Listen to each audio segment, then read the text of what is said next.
Olá, bem-vindos ao quadro Fique Sabendo. Eu sou a enfermeira Janaína Petrini e hoje vamos falar sobre o Dia Nacional de Combate à Sífilis e à Sífilis Congênita. O terceiro sábado do mês de outubro, ele é instituído como o Dia Nacional de Combate à Sífilis. Essa informação ela é muito importante por ser uma doença altamente contagiosa, né? E de fácil tratamento, né? Tratamento barato e com eficácia de 100%.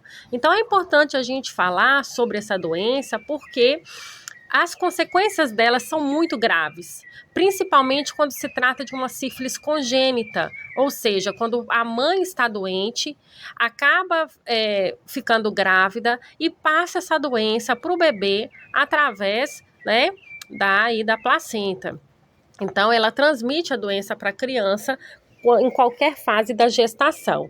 E as consequências são graves, nós vamos falar sobre isso um pouquinho mais adiante. Então, o mês de outubro, ele ficou voltado também para as instituições de saúde, as unidades básicas de saúde, no geral, fazerem ações e movimentos que trazem informações sobre essa doença.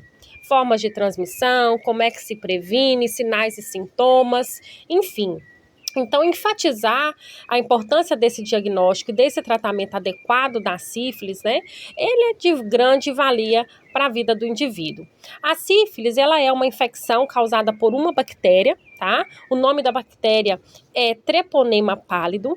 É uma doença, como eu falei, curável, de baixo custo, então é fácil de tratar essa patologia, certo? E tem como principal via de transmissão o contato sexual, né? E, como eu falei, ele também transmite essa doença da mãe, né, para o bebê durante o período de gestação. Como é que se transmite essa doença? Como eu falei, transmitida por relações sexuais que são desprotegidas, sem o uso do preservativo, né, sangue ou produtos que estejam contaminados por esse tipo de bactéria. E a mãe, né, ela passa para o filho em qualquer fase da gestação, que é chamado de sífilis congênita. Também é importante dizer que no aleitamento materno, mesmo que a mãe não tenha feito os testes, não sabe que tem a doença, ou sabe não dá importância, é importante saber que ela também passa através do leite materno. Então, a mãe que tem essa doença não pode amamentar a criança. E quais seriam os sinais da doença?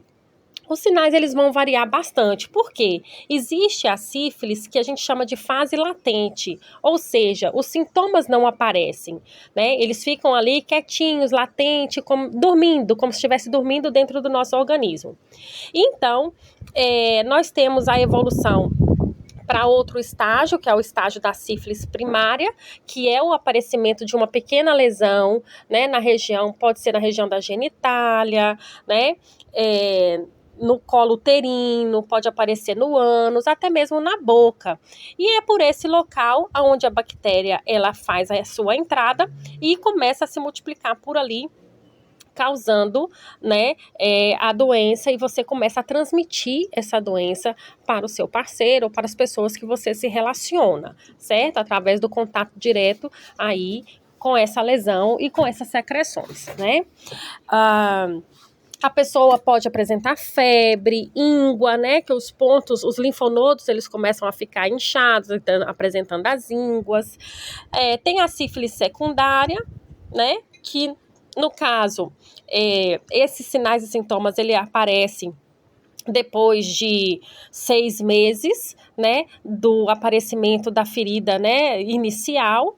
Começam a surgir manchas no corpo, né, geralmente elas não coçam, incluindo aí a palma das mãos, as plantas dos pés, e seguido de mal-estar geral, dor de cabeça, febre. Nós temos a íngua terciária, que pode surgir dias de 2 a 40 anos depois do início da infecção, imagine aí.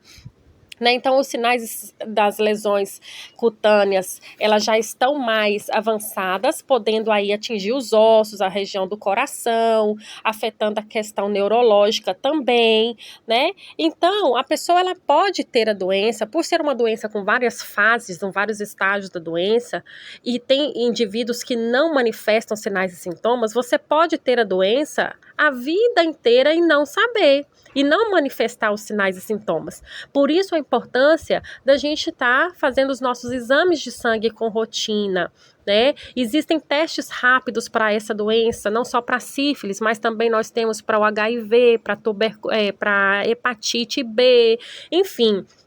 Então, é importante a gente fazer os nossos exames periódicos, né? Ou uma vez por ano, pelo menos, né? Ou a cada 6 meses, se possível. Enfim, é importante a gente saber como está a nossa saúde. O meio de prevenção dessa doença, através do preservativo, né? Pode ser tanto masculino como feminino, durante as relações sexuais, para poder evitar a contaminação através dessa via, né?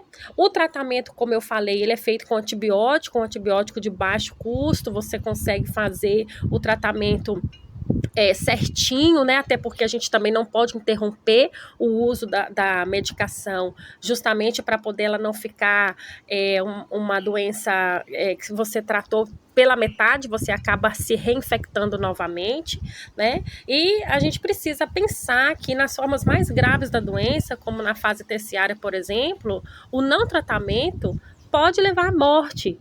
Então, o bebê, por exemplo, quando nasce, a mãe não sabe, ou até interrompeu o tratamento e deu seguimento a essa gestação, o bebê pode nascer com má formação, a mãe pode ter um aborto, né?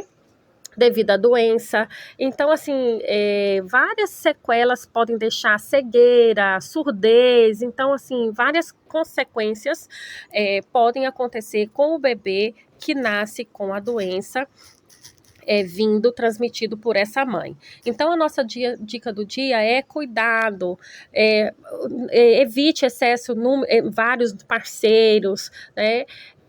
Use o preservativo, tem várias opções de preservativo, masculino, feminino, enfim, e faça seus exames de rotina periodicamente. Então, fiquem com Deus, um abraço e até a semana que vem.